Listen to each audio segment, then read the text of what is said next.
and welcome to the Amateur of Life and Death podcast. I'm John O'Neill. Each episode takes a look at a different aspect of the wonderful world of amateur theatre and features an amateur theatre maker talking about their theatrical life, theatrical loves, and the times when they've died on stage. Our Backstage Pass feature takes us behind the scenes at the Crescent Theatre Birmingham to discover more about what goes into making a great amateur production. This month's episode focuses on Shakespeare's The Taming of the Shrew. I'll be talking to director Liz Plumpton, and Luke Plimmer will be going backstage to talk to actress Katie Goldhawk about her role in the production. Sirrah, young gamester, your father were a fool. A vengeance on your crafty withered hide. You logger-headed and unpolished groom. You peasant swain, you whoreson, malt-horse drudge. You whoreson, beetle-headed, flap-eared knave. You heedless jolthead. For this episode's feature interview, I'm joined by Liz Plumpton. Liz is the arts manager here at the Crescent Theatre, so we're going to talk a little bit about that and the upcoming centenary season that will take place from this autumn to celebrate a century of the Crescent Theatre Company. But first, to a play that's even older than that, which Liz is currently directing. William Shakespeare's The Taming of the Shrew was first performed, we think, sometime in the 1590s. The Crescent Theatre Company are breathing new life into this comedy, staging an outdoor touring production from the 29th of June to the 16th of July at both indoor and outdoor venues. Liz, welcome. Thanks, John. Hi. Hi. We started by hurling a few insults cathartically at one another, and these were plucked from pages of the play which you're currently directing. Being on the receiving end of a vicious, splenetic Elizabethan insult is, even today, a little unnerving. The Taming of the Shrew seems to go out of its way to unnerve its audience. It is a comedy, but should we be laughing? Well, I mean, it is a comedy, and I think, yes, if we do our jobs, quite a lot of the play is very funny because it's very farcical. So it feels like, and I should say I'm not a great Shakespearean scholar, so this is my impression, not a deep-seated, academically researched thesis, but I think it's generally considered to be one of his earlier works. Oh, so right. you can see some of the types of plots and the types of characters and relationships which maybe become more nuanced and developed in later comedies in particular. To come back to your question, should we be laughing? I suppose you should be laughing at the comedy because there's lots of ridiculousness and lots of, slapsticky type farcical setups. I found it also quite easy to read. Sometimes you start a Shakespeare play and you have to really get your head into it. But actually it wasn't like that. I've got pulled in quite easily into Taming of the Shrew. It's probably easier to read because it's not so dense in terms of the poetry. And I suppose that, what makes it a difficult play, and I would say it's more of, in 2023, it's arguably more of a problem play than a comedy. So typically in a comedy, at the beginning everything's in a mess, and by the end everything's resolved and everybody's happy. In a tragedy, it's the other way around. Everything starts off seeming to be good and well, and gets worse and worse and worse. So you can debate whether everybody gets what they want and whether everybody's really happy at the end of The Taming of the Shrew. So I think, as written, if you take it very straight, yes. If you take a more like a sort of modern lens on it, the main plot is about taming a difficult woman. So nobody wants to marry Catherine because she's so difficult and wild. And one of the questions you have to ask yourself is she really difficult and wild, or is she just not conforming to expectations of women at that time? What I was expecting, because I hadn't read it for a long, long time, so it sets itself up. So you've got the difficult woman, the boisterous woman, who's got, God forbid, a personality. And then I thought it was going to be a bit of a sort of awkward romance, you know, and she meets this guy and they just clash and they eventually do fall in love. But Well, actually, that's Much Ado, John. You see, you can argue that okay, he's testing out something that he does a better job of, to be honest, in Much Ado, which is these sparky characters right, who are yeah. so Beatrice and Benedict. What you've just described, that's kind of more what happens in that play. What happens in this one is actually it goes quite dark. It does. When Katharina goes away with Petruchio, who he's trying to tame her, he's the suitor. You don't sort of get a nice domestic romance. You get a sort of a bit of kind of gaslighty, Yeah. domestic abusey. It goes dark, but Yeah. it's still supposed to be a comedy, and with our modern sensibilities. But I wonder even back then if Elizabethans would have laughed or would have thought, what's going on here? And this is one of those questions. I mean, whenever you do a Shakespeare play, whether you're acting in it or you're directing it, you always end up having conversations with people. And I'm always really slightly amused. I don't mean this in a patronising way, but I'm always slightly amused by people who go, yes, but in Shakespeare's time it would have been done like this, or no, Shakespeare was a feminist, or Shakespeare this, because my kind of position is we just don't know, do we? Yeah. I've got no idea. Like most people, he was probably a product of his time. And we'll never really know how the play was received at the time, or how it was presented, even whether it was very as written, in which case, isn't it hilarious how this strong woman's been sort of cowed and subjugated and now she's learnt her place and knows that she needs to obey her husband, or whether there was an irony in that, or whether it was about two people who are misfits who kind of forge a different kind of relationship to the typical kind of marriages or at maybe the time. even that Shakespeare was actually making a point about the mistreatment of women in the marriage market and very patriarchal society. He might have actually been saying something real. Yeah, I think we just don't know, do we? What do you do with it now? You say, well, okay, a modern audience will read certain things in certain ways. There's no point, I don't personally think there's any point in presenting it as a kind of history piece of like, well, let's just do it in Elizabethan costumes and do it exactly that's as exactly written. what I was coming on to. So in 2019, the RSC staged a production where they swapped the gender roles and they made it a matriarchy instead of a patriarchy. What setting and design choices have you made to help land this play, its humour and its ideas? Well, when you work in amateur theatre, as many of our listeners will know, there are various things that inform your design choices, but one of them is what do we have in stock? So costuming things in certain periods are easier than others for us in terms of, what we have. So there's some pragmatic decisions. There are pragmatic decisions. And also this is a tour, which means we have to keep loading everything in and out of a van and driving it around various venues. So those practical realities have to inform the decisions that you make. They're not the guiding point, but you'd be foolish to overlook them. So bearing in mind a number of things, I've set the play in the 40s. It's kind of a loose 40s setting. So when I first started thinking about it, I was kind of like, it's going to be the Second World War. And then I thought, well, there's no war in the play. Like there's no actual war taking place like there is in some plays. So I've gone a little bit looser than that. It's kind of mid to late 40s, and one of the characters is kind of dressed a little bit more like the early 50s and that kind of Marlon Brando, Rebel Without a Cause, that sort of look. And I think, why did I pick that time? Well, one, because we can costume it quite well from the Crescent Wardrobe without having to make loads and loads of stuff. That's really, but also because it's a play that I think you have to consider gender politics, and it's about, gender roles and relationships.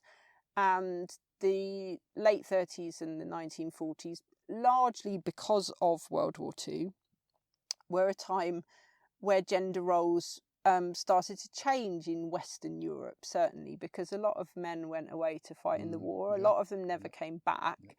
And so women stepped into jobs and roles that they perhaps hadn't previously really done, and took on more, sort of had more responsibility for all sorts of things. So that was also, something that informed that choice. And I was kind of interested in the idea of some of the women in the play being costumed like they were, like land girls, or working in those kind of men's roles. It's a nice overlap into the themes of the play, isn't it? Yeah. And then thirdly, there was a group of travelling performers, a theatre company called the Osiris Players, who were not completely female, but they were during the Second World War, because the men had pretty much all been called up, apart from, I think, maybe a stage manager or somebody like that.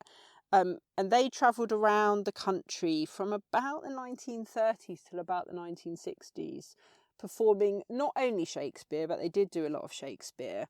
And they continued doing it during the Second World War as well. And so during the Second World War, the women played all the men's parts. There's a play about it by the actress Imogen Stubbs called We Happy Few, which I've read, which is, again, kind of so I was kind of interested in that idea as well. And does that relate to the fact that this is a play within a play? It does. So I've kept one of the other decisions you have to make about this play is the induction. Yeah.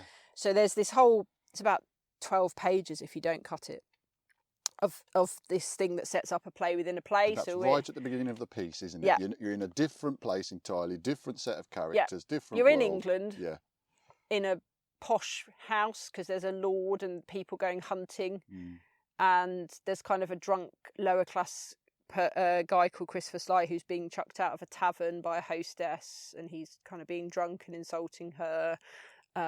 And then the lord and his men decide to play a trick on him and convince him that he's a lord, and then these players come in, and it's this kind of play within a play. Yeah. So the actual plot of the play is in Italy.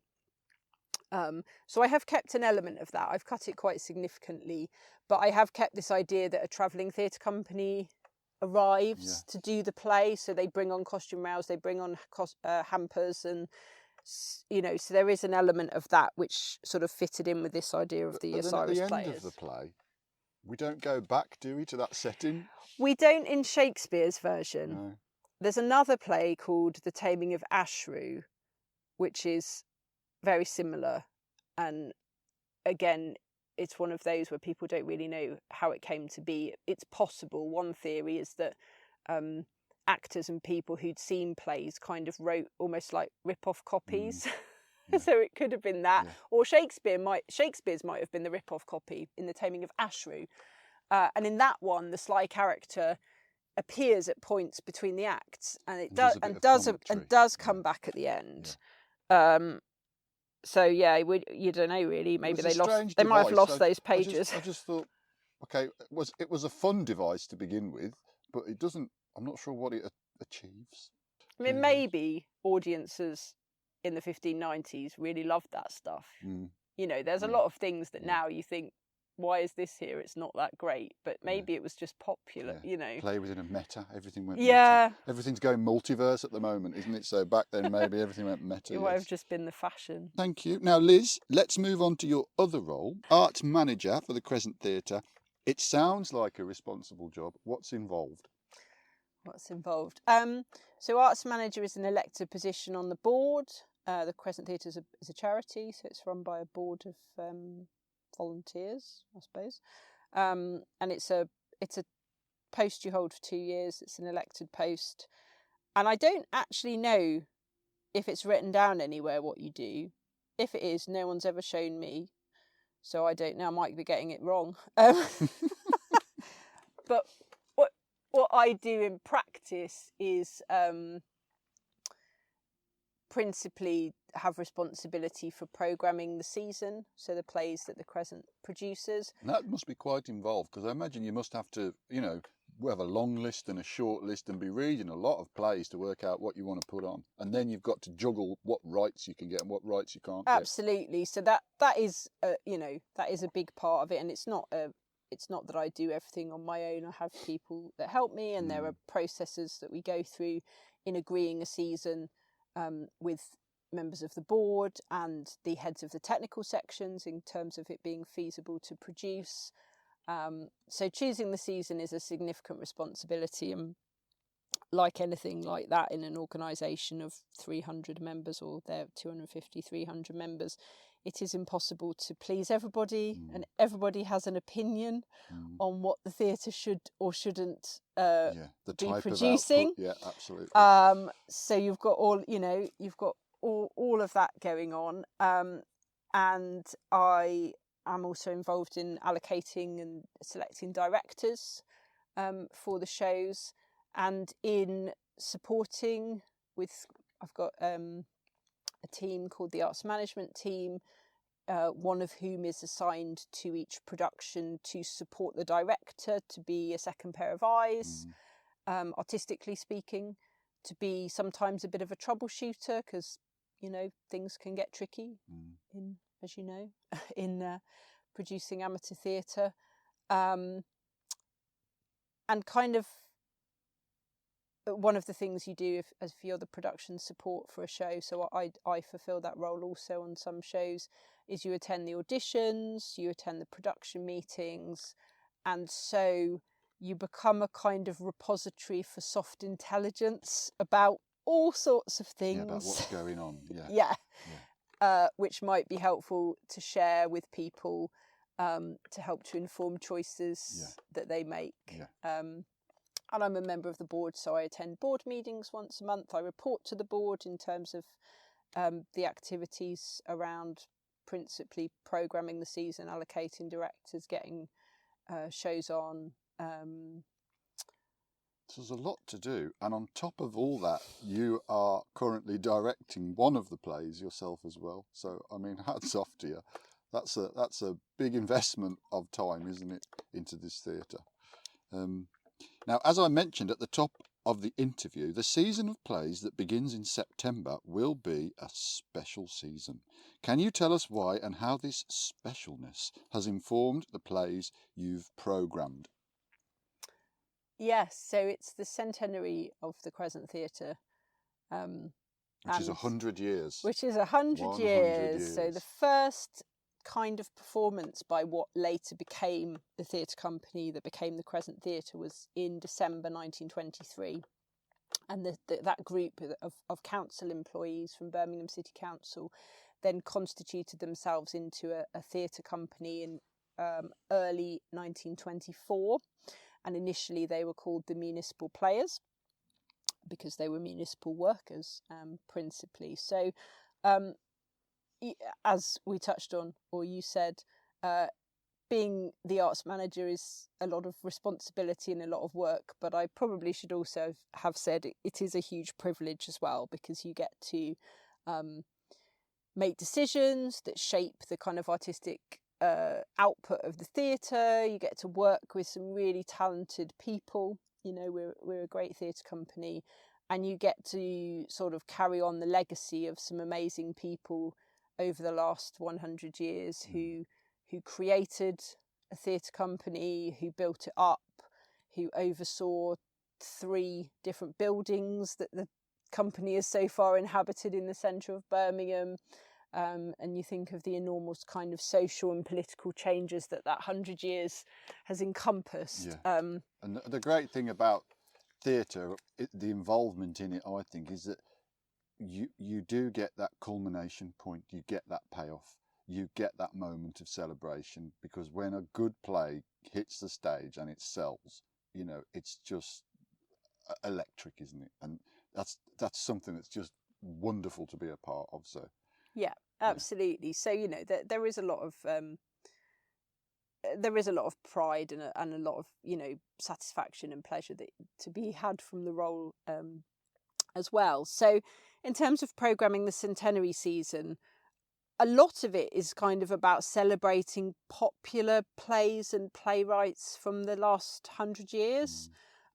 So I did some polls of members and also audiences via our social media channels quite a while ago now, because it's been a while in the planning, obviously, and kind of asked people within different categories of plays, because we have archive information about all the plays that the theatre's ever produced, which plays people would like to see revived, remounted. And I did sort of try to, in most cases, pick the top choice from each category. Sometimes the rights weren't available, or it just wasn't practical for other reasons. In terms of, one of the other things you have to think about when you're programming the season is the sequence of plays.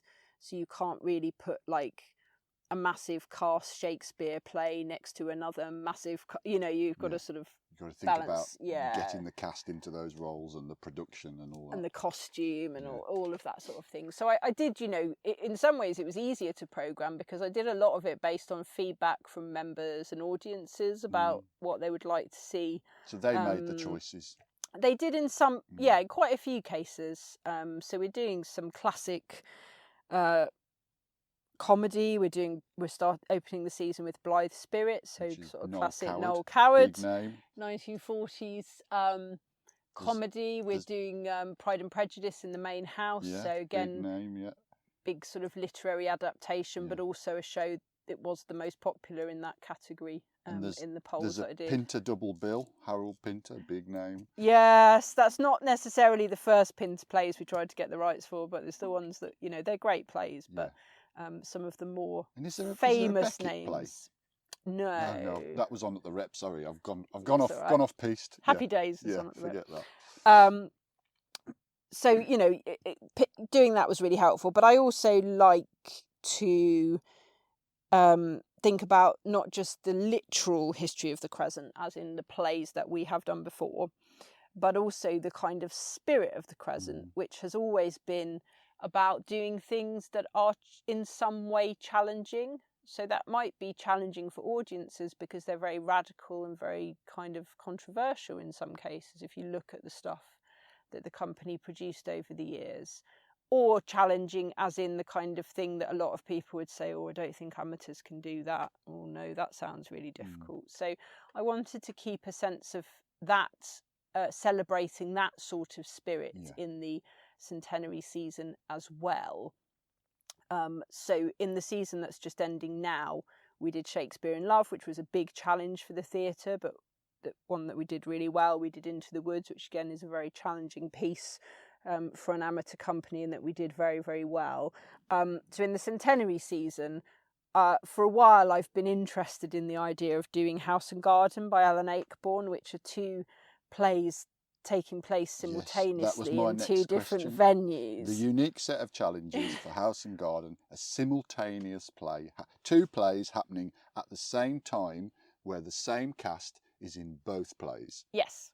So in order to do that, you've got to have a theatre with two venues, which we have.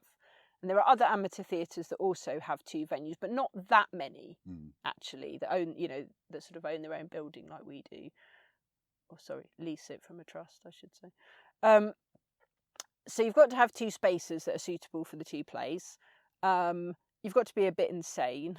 Well, I was thinking about the mechanics of it, because you're gonna have one stage manager in one part and one stage manager in the other part, and they're going to have to talk to each other because the actors are going to be needed for both plays at the same time, and then you're going to have to be able to time how quickly the actors can get from one space to the other, and you're going to need one stage manager to be the boss.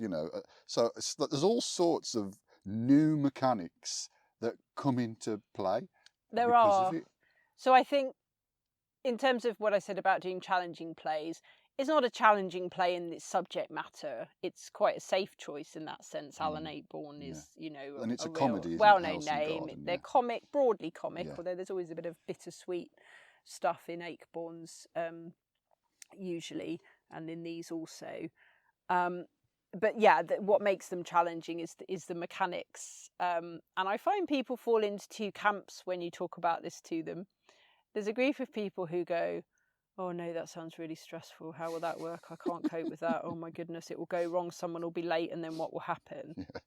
And then there's another group of people go, oh wow, that sounds amazing. That sounds really exciting. I'd love to be in that, or I'd love to work on that. If you can weather it's that moment of culmination. If you can weather the adversity of that, when you get your payoff, it's going to be mega. So I'm looking forward so to that. You know, I'm in the second group where I'm like, yeah, it'll be really exciting. It'll be really interesting, and you know, I do like the idea of being an amateur theatre company that challenges ourselves. I think it pushes the boundaries of live performance to have a multi-stage performance happening at a single moment that an audience can visit more than once and see a different aspect of the performance. Now, Liz, this is a feature interview. You are in the hot chair, so that means you must tell us a few things about yourself. Tell us about your first love. So I can't really remember the first play I ever saw at the theatre. I think it was probably pantomime when I was a kid. We lived in London and we used to go to the pantomime at Stratford Theatre Royal. And all I can really remember about those is that the villains were very, very scary. Maybe that was just because I was young, or pantomimes have dumbed down now. But anyway, they definitely seem more scary than pantomime villains do now. But in terms of sort of performing or being involved in creating plays, I suppose the most formative experience that I had was when I was 11. My parents moved, so we lived in London and they moved to Surrey, and so I changed schools, and I went to what was then a middle school in the town that we'd moved to, and we moved part way through a school year as well. So I kind of joined a new school, a new class, didn't know anybody. Difficult. It was quite difficult. I'm not a massively extroverted person. I was very kind of quite a quiet, studious kind of kid at school. And I found it quite difficult initially to sort of just to fit in a new place. And that was year 7 because it was a middle school. So anyway, in the summer term, we did a school show. I can't really remember how it worked, but anyway, it was a musical called Blast Off. Anyway, I got cast in a sort of as one of the aliens. And the aliens in this particular musical were in a kind of rock group. And I really loved it, really enjoyed it. What it was that I really loved about it was this idea of like putting on a costume and being somebody else. So you were definitely not playing yourself, you were like physically changed. And so you could be quite liberated by that. And I think that's something actually I still really like. I am a bit of a like repressed character actor, really. I really like playing characters that you can sort of disappear into, and that aren't just a slightly different version of yourself, which you don't always get, you know, one doesn't always get to do because one takes the parts one can get cast in. But yeah, I think that was probably like my first experience really of like performing and playing a character, and I really... So yeah, that was probably my first love and was quite a sort of formative experience in terms of me, you know, enjoying performing and doing a show. Great. Sounds a bit like maybe that's what happened to David Bowie at school. Who knows? Who knows? What has been the theatrical love of your life?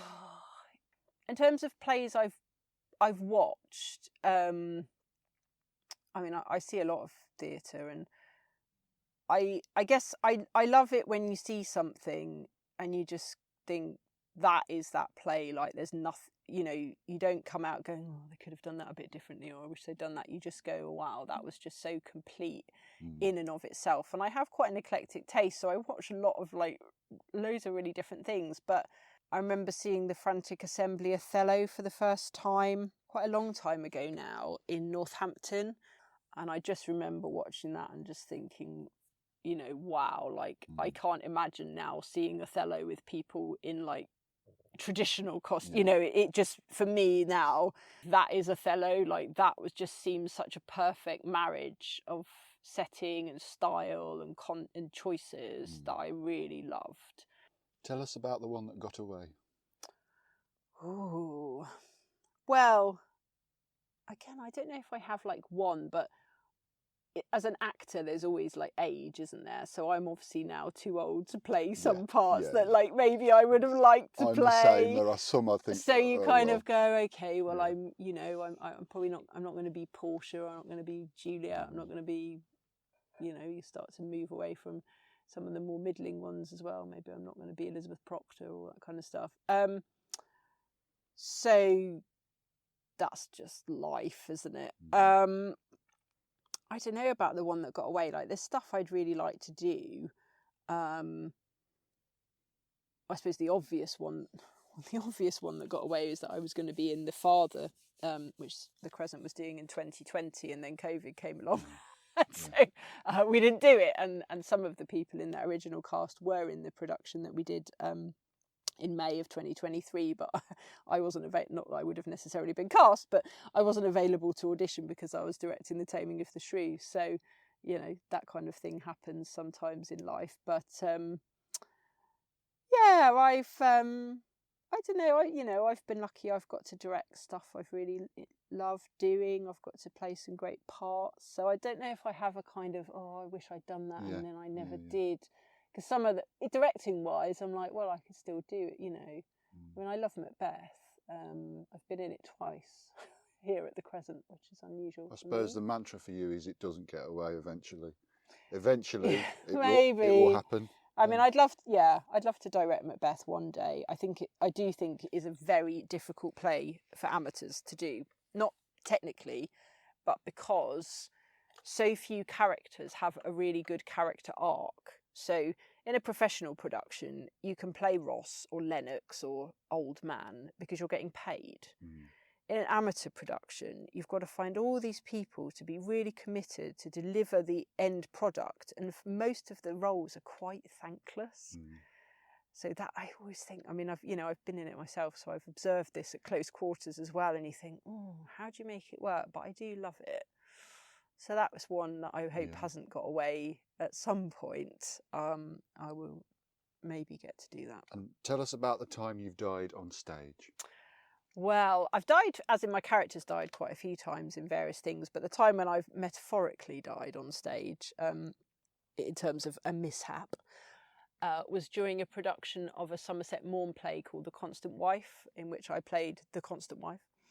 And it was in the studio here at the Crescent in 2013. And the director, Jazz, had staged the play in the round, so the audience were kind of in a diamond shape. And it's a sort of traditional 3-act play. And the director had decided to do something kind of stylized with the interval. So there was this key moment, roughly halfway through the play, it fell quite nicely, where my character's husband had been having an affair and I knew all about it, but he didn't know that I knew, and the husband of the woman he was having an affair with didn't know, and it all pivoted around this cigarette case which had his initials on. And there was this big moment where I had to hand him the cigarette case, which had, I have to confess, I can't really remember, some highly symbolic meaning for both plot and character, because he was realising that I knew all about his affairs and I didn't care, and the husband of the woman he was having an affair with thought it was me who'd lost the case, and it was all, So anyway, I reach out in this kind of tableau to hand him a cigarette case, and everyone's in a very specific position, and then the lights go out and we all go off, and it's the interval. And then after the interval, it was all there was some music, I think, and the lights come on, and we all moved in like a stylized way, slowly back on through 3 different entrances, and we resumed our positions, and I held out the cigarette case, and then the lights came up, and Colin, who was playing my husband, took the cigarette case and said his line, and the scene continued. So it was a lovely idea, and it worked really well, except on the second show, I walked out through the dressing room doors, what we call the dressing room doors, into the stage area, so visible to the audience in my slow, stylised way. Everyone else was coming on, took about 3 steps, and I thought, shit, I haven't got the cigarette case. Oh, God. And I couldn't go back because people could see me. Yeah. And so I was walking towards Colin, and somehow with my eyes, I was trying to communicate to him, I haven't got the cigarette case. And I don't know what point he realised this. So I reached, I was supposed to do it, hold it for longer, but I left it till like the last possible moment to sort of lift up my hand. And I had to kind of pretend I had the case. But of course, the audience is on all 4 sides. Yeah. So So how it's do you cover it? really Do you put it up difficult. your sleeve? So I had to keep my hands sort of, I sort of put my thumb under my hand and kind of put my arm out across to Colin, at which point Colin could obviously see that there was no flipping cigarette case there. And again, normally when the lights came up, he sort of took the case quite slowly and a bit confusedly. But on this particular performance, he had to sort of snatch it because it didn't exist and pretend to put it in his pocket really quickly rather than looking at it, which exactly. didn't, You need to be playing opposite someone who's on the ball, I know. And then, of course, moments. as soon as we were both backstage, at some point, he was like, "Where is the cigarette case?" I was like, "I'm really sorry, I left it in the dressing room and then I couldn't go back again." And I bet that walk to the centre of the stage while you're thinking, I've got no... I bet that was the longest. It was about 100 years, John. Yeah, 100 years. And you could feel like, I'm terrible for going red in the face. I could feel like the blood going, and I was thinking, you're just going to have to... You have to think, don't panic. You have to do don't it. Panic, and actually, of the people I knew that were watching that show, about half of them went, "Did you have the case?" And some of them didn't even notice, so, There you go. But yeah, that was, without doubt, a really, a really stressful time. You covered it like a pro.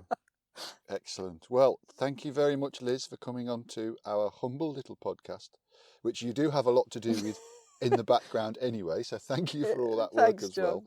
Well. And just to recap the show dates for the Taming of the Shrew, it's on from the 29th of June to the 16th of July. Thank you. And now over to Luke Plimmer, who's been talking to Katie backstage. I'm delighted to be joined by one of the actors for the Taming of the Shrew, Katie Goldhawk, who is playing the role of Tranio. Hi, Katie. Hello. Thanks for coming onto the podcast. Thanks for having me. So, Katie, tell me a bit about the show. What's it about? I mean, tell everybody, don't just tell them. Yeah. So, The Taming of the Shrew is a comedy by William Shakespeare, and it deals with two sisters, one of which is young and fair and beautiful, called Bianca, who is the younger sister, and the other called Kate, or Catherine, as she's known throughout the play, who is more independent by modern day standards, but of the time she's considered to be cursed and aggressive and froward, words that are used to describe her. She's known as Kate the Cursed. And their father is so desperate to get the both of them married off and happily secured in financial statuses, because again, of the time, that's the way that women get sort of assurances of future and stability and all of this. So he says that before he will allow the younger daughter to get married, Bianca, the older daughter has to get married first. But nobody wants to marry Kate the Cursed, is the whole thing of that.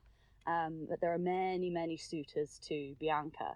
And so the play follows sort of two through lines of plot, of one being the courting of Kate by Petruchio, who takes on this challenge to tame the shrew, as is the title, and then the sort of B plot, as it's affectionately referred to, of the gentlemen who are seeking Bianca's hand in marriage and the various ways they try and woo her, because the father says you can't talk to her, you can't see her until Catherine's dealt with, so they disguise themselves as schoolmasters, and they, send letters as sort of thinly veiled love songs to plead their case to Bianca. So they try and sort of get in there behind the dad's back, and come and see the show for whether or not it's a happy ending.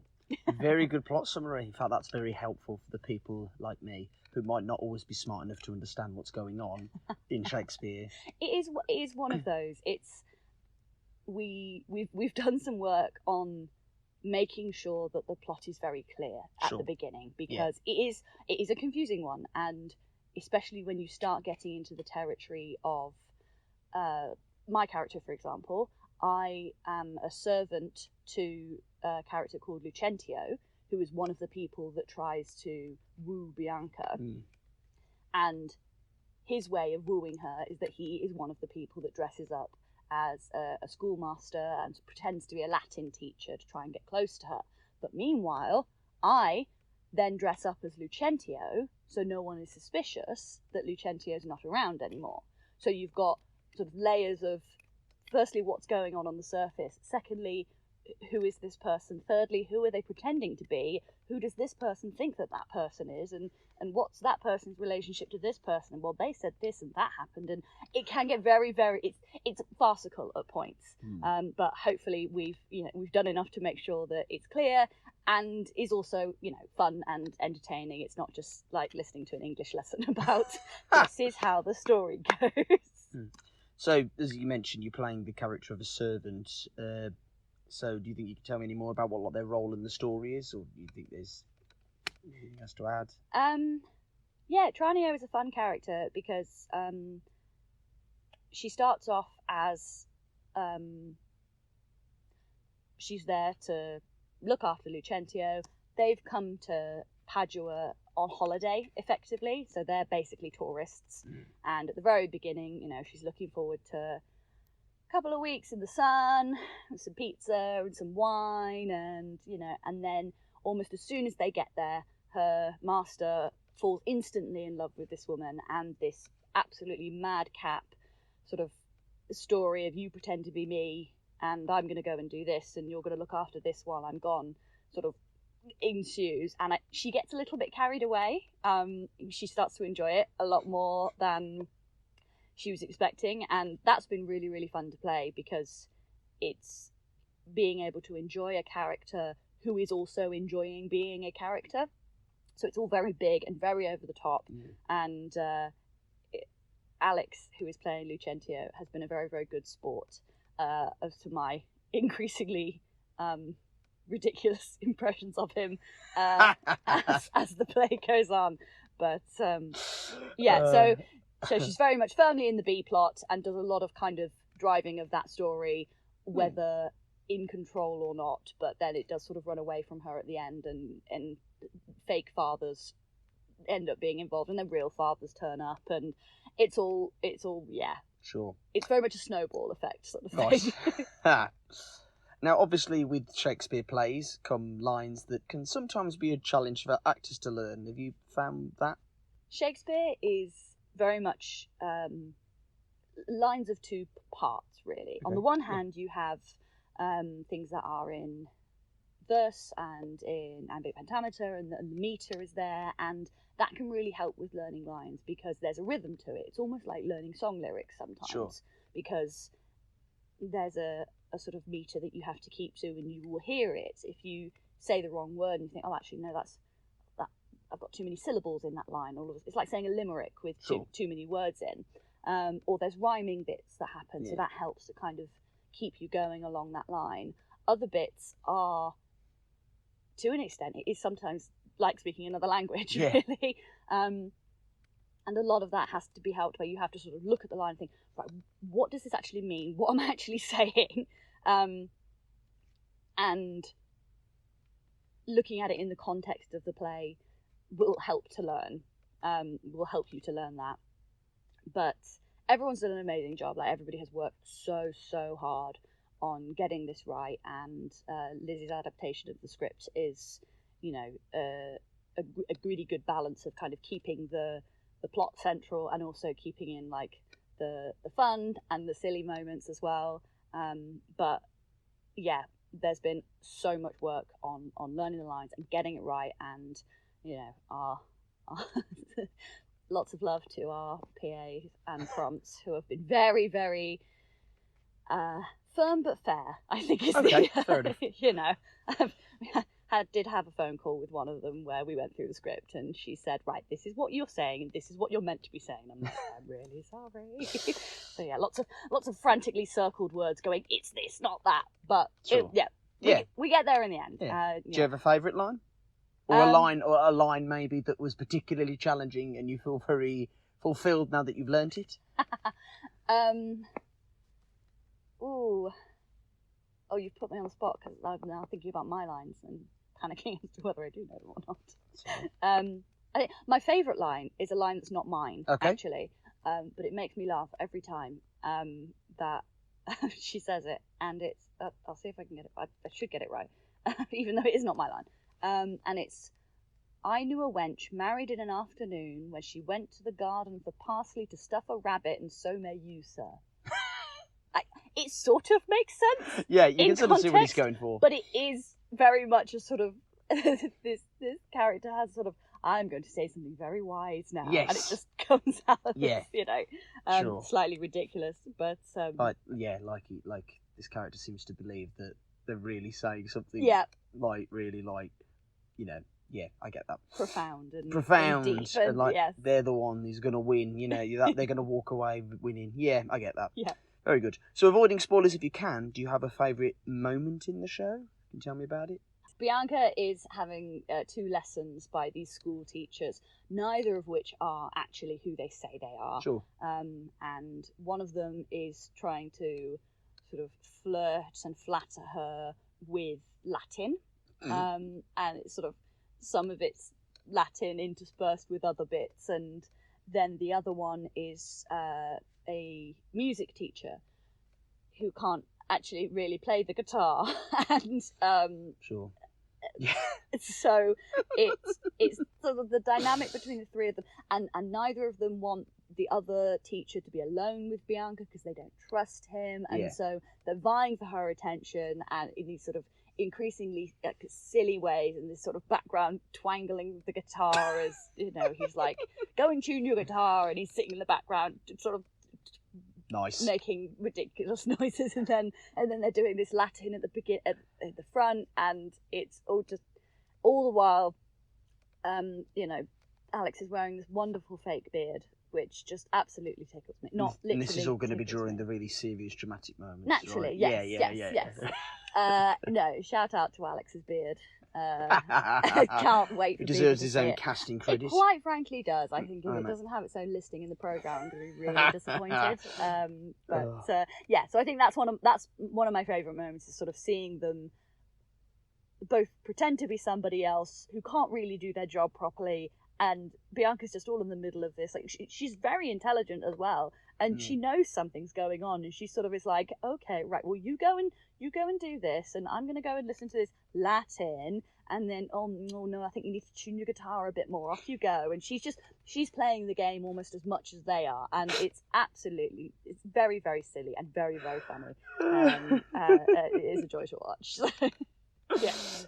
Yeah. Let's hope so. I'm sure it will be. Yes. So this production is part of the Crescent Theatre tour. Have you done the tour before? I've not done the tour before, so I'm very, very excited and a little bit nervous to go out and about roaming Birmingham with Shakespeare. Because one of the challenges of the tour is that you're performing outside, unamplified, and the acoustics can be quite challenging. So what preparation have you and the cast done to get ready for this aspect of the project?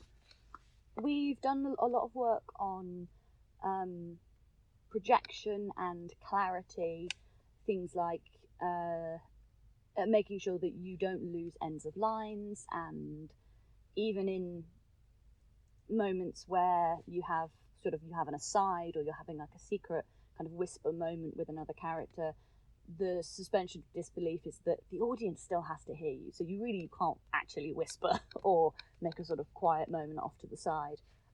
But we did a whole session with Karen Kelly, who did some fabulous work on kind of grounding and breathing techniques and using your breath in the most efficient way.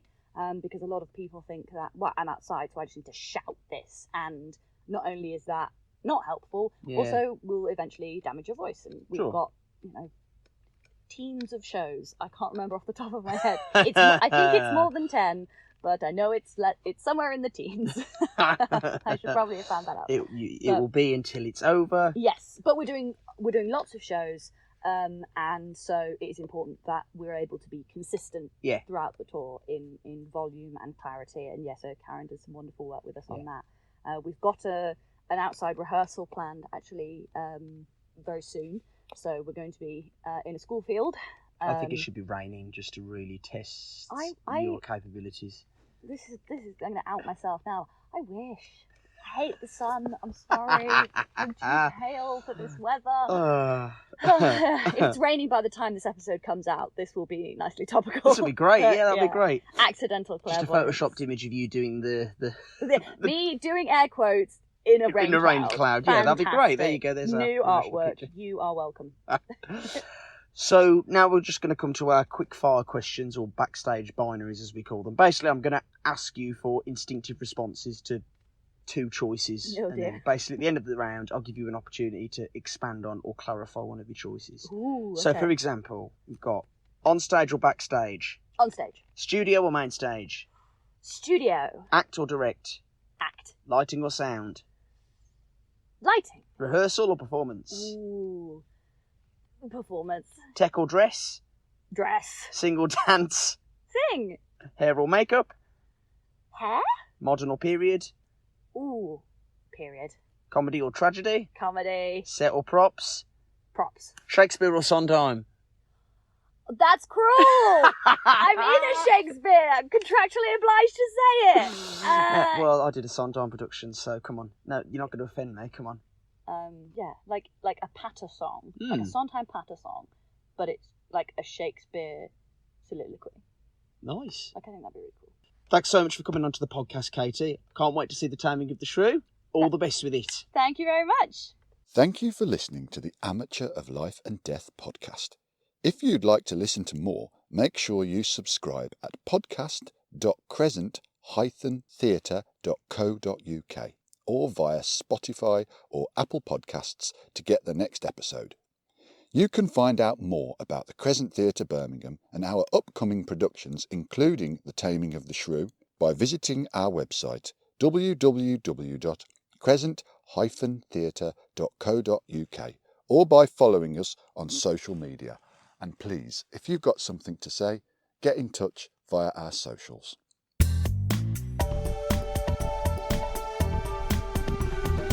Amateur of Life and Death is a Crescent Theatre production.